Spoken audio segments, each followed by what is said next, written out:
Hello বন্ধুরা, নমস্কার। তো আশা করি তোমরা সবাই ভালো আছো। তো আমরা নবম শ্রেণীর সমাধানটা নিয়ে এসেছি। তো নবম শ্রেণীর প্রথমে আমরা কাজ 1 দেখব।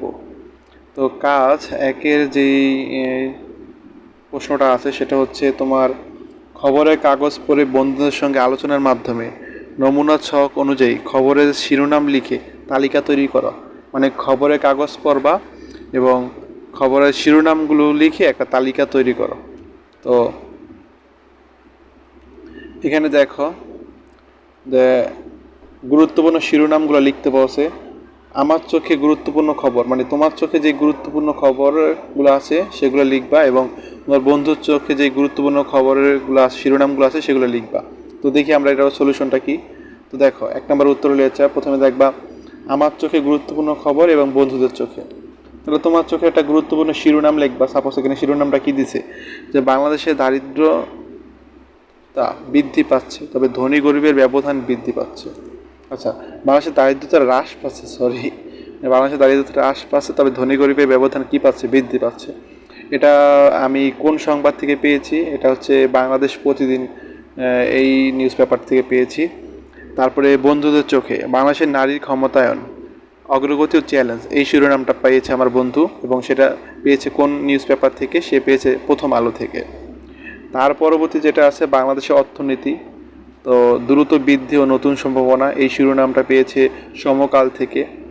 তো এখানে বিভিন্ন শিরোনামগুলো দেওয়া আছে, আর ব্র্যাকেটের মধ্যে তাদের নিউজ পেপারগুলোর নাম দেওয়া আছে। ঠিক আছে? তো এটা ছিল আমাদের কাজ 1-এর উত্তর। তো এখন আমরা দেখব কাজ 2টা, আমি একটু পরে দেব, আগে কাজ 3টা দেই। তো কাজ 3-এর একক দেখো, কাজ 3। তো দেখো, নৈতিক ও মানবিক গুণাবলীর কথা বলি। এটা কাজ 3-এর উত্তর।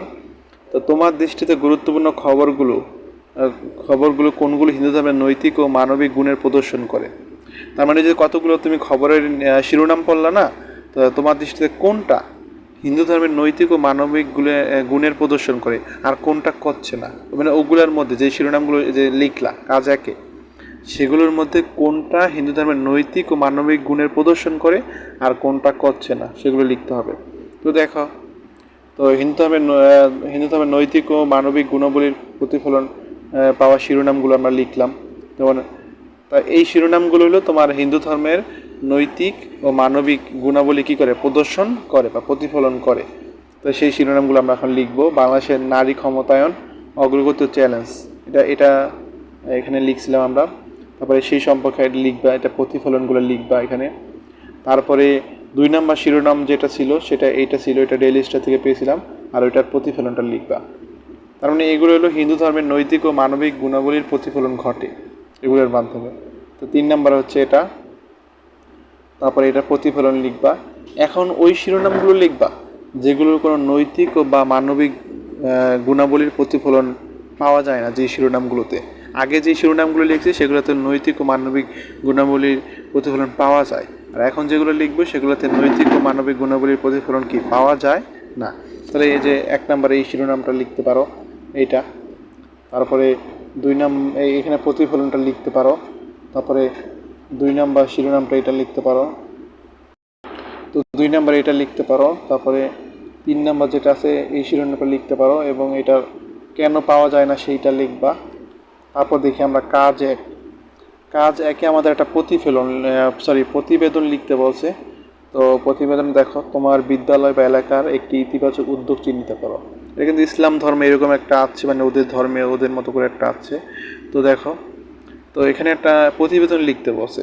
হিন্দু ধর্মের প্রধান প্রধান ধর্মগ্রন্থের নির্দেশনা এবং ধর্মীয় রীতিনীতির আলোকে একটি ইতিবাচক উদ্যোগ গ্রহণ করতে বলছে। তার মানে একটা উদ্যোগ গ্রহণ করবা, এবং হিন্দু ধর্মের আলোকে, মানে যেটা তোমার ইতিবাচক আর কি, এরকম একটা তোমার এলাকার জন্য, তোমার বিদ্যালয়ের জন্য ইতিবাচক একটা উদ্যোগ চিহ্নিত করবা, এবং সেইটা হিন্দু ধর্মের কী কী নির্দেশনা আছে, এবং সেটার সেই ইতিবাচক উদ্যোগটির স্বরূপ লিখবা।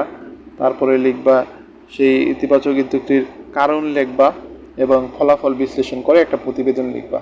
তো এটা হচ্ছে আমাদের উত্তরটা। এখান থেকে আমরা উত্তরটা লিখব। তো এটা প্রকল্পের নাম লিখবা, তারপরে উদ্দেশ্য লিখবা, তারপরে এখানে কারণটা লিখবা, আর ফলাফলটা লিখবা। এখান থেকে ফলাফল যেগুলো আছে এই ফলাফলগুলো লিখবা সব। কিছু লিখা লিখছে এখানে, এগুলো না লিখলেও হবে তোমাদের, এই লাইনটা না লিখলেও হবে। তারপরে এটা লিখবে, এই পয়েন্টটা লিখবা। তো তারপরে কাজ 5-এর উত্তর একটা নিউজ লেটার তৈরি করতে বলছে। তো এটা হচ্ছে 5 কাজের একক। তো এই ছিল আমাদের হিন্দু ধর্মের সলিউশনটা। একটু তাড়াতাড়ি আমি গেলাম, তোমাদের বেশি বুঝালাম না, কারণ এগুলো সহজ, পারবা তোমরা। তো আমার আবার অন্য ক্লাসের সলিউশনগুলো দেওয়া লাগবে, সেজন্য একটু শেষ করলাম তাড়াতাড়ি। তো সবাই ভালো থেকো। তো সবাই তো সবাই ভালো থেকো, নমস্কার।